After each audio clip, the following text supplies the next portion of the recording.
కాల్లో రాడ్ ఎప్పుడు జరిగింది అసలు? అది ఇంత పెట్టుకుని మీరు ఎంత ధైర్యం ఏంటి మీది? నాకు అర్థం కాదు. పైగా అన్ని weights. It's all in the mind.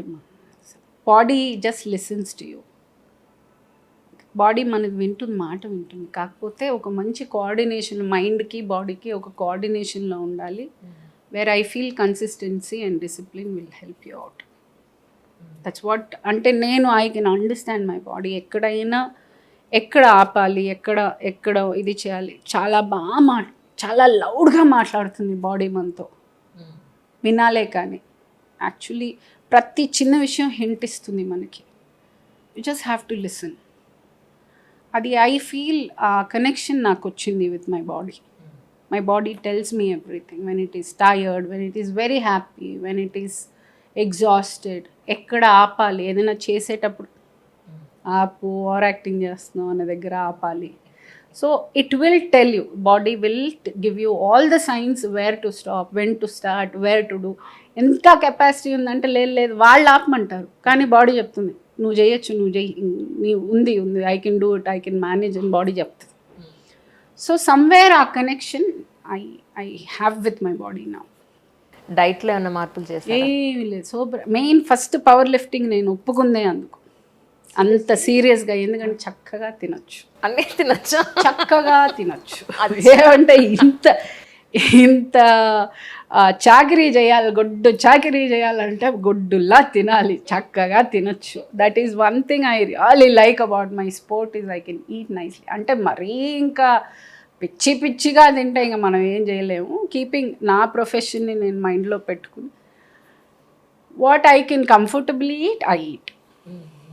దానికి తగ్గట్టు పని కూడా 2.5 3 hours జిమ్లో నిలబడి చేయాలి అంటే కొంచెం కావాలి, గట్టిగానే తిన. సరే, జిమ్ వైజ్ అయితే మీరు కమ్యూనిటీలోనే జాయిన్ అయ్యారు, బట్ కోచ్ ఎలా చూస్ చేసుకున్నారు? కోచ్ వచ్చి ఇప్పుడు నేను చెప్పిన నాకు దీనికి ఇంట్రడ్యూస్ చేసిన, పవర్ లిఫ్టింగ్కి ఇంట్రడ్యూస్ చేసిన ఫ్రెండ్, తను ఒక కోచ్ని పెట్టుకున్నారు.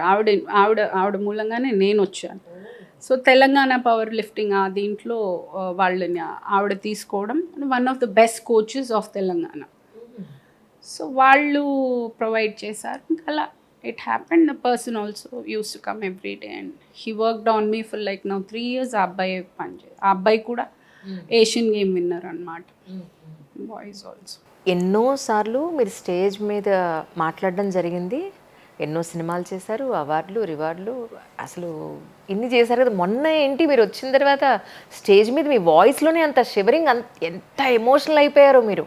Yes, it is a very, అంటే ప్రాబ్లీ ఇప్పుడు నేను కొంచెం ఐ గాట్ యూస్ టు, అంటే చాలా రోజుల తర్వాత ఒక స్టేజ్ మీద సినిమాకి కాకుండా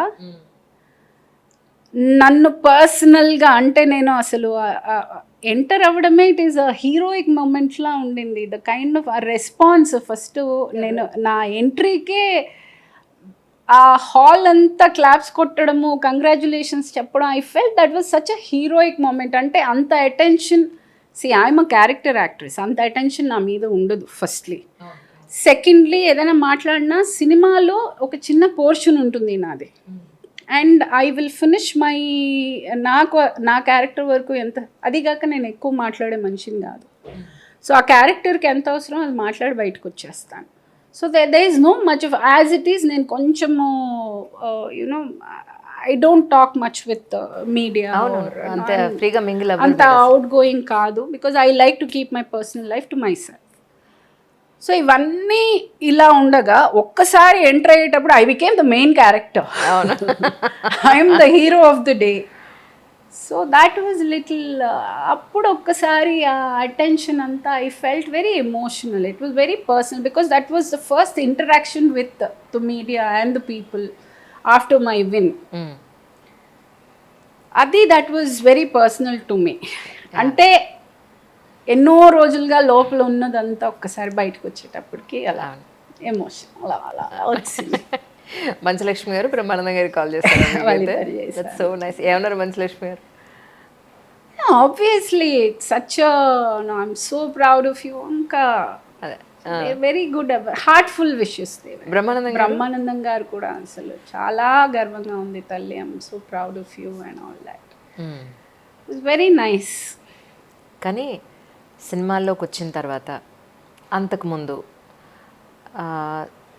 ఈ మూవీస్ లేని ఈ గ్యాప్లో కానీ మీరు పడ్డ పెయిన్ అంతా నాకు అనిపించింది పవర్ లిఫ్టింగ్లో చూపించారు. కచ్చి కసి పట్టుదల. కరెక్ట్ బికాజ్ చాలా రోజుల నుంచి వెయిట్ చేస్తున్నాను. వర్క్ కూడా నాట్ దట్ అంటే ఎక్కడ నన్ను ప్లేస్ చేయాలో అర్థం కాని ఒక సిట్యువేషన్లో ఎక్కడో కొరతగా ఉంది. అండ్ అఫ్ కోర్స్ ఇప్పుడు సినిమానే సోర్స్ ఆఫ్ ఇన్కమ్ అయినప్పుడు మనకు అంత గ్యాప్ వచ్చింది అని అంటే for sure financially also it's I was in a very low point. I am in a very low point. అందులో ఇది పవర్ లిఫ్టింగ్ అనేది నేను ఎదురుకట్నం ఇచ్చుకోవాలి, నేను ఇచ్చి నేను చేయాలి ప్రతిదీ, I have to do. So all this was there. సో ఇంత ఇది చేసేటప్పుడు ఆబ్వియస్గా you are going to give your 100%. Because నేను మించి నేను అంత ఇష్టపడి నేను ఖర్చు పెట్టుకుని నేను చేస్తున్నాను అని అంటే మొత్తం I gave it all. I gave, నా దగ్గర ఉన్న every part of me worked for it. Not మెంటల్గా, ఫిజికల్గా. I surrendered my self to the bar.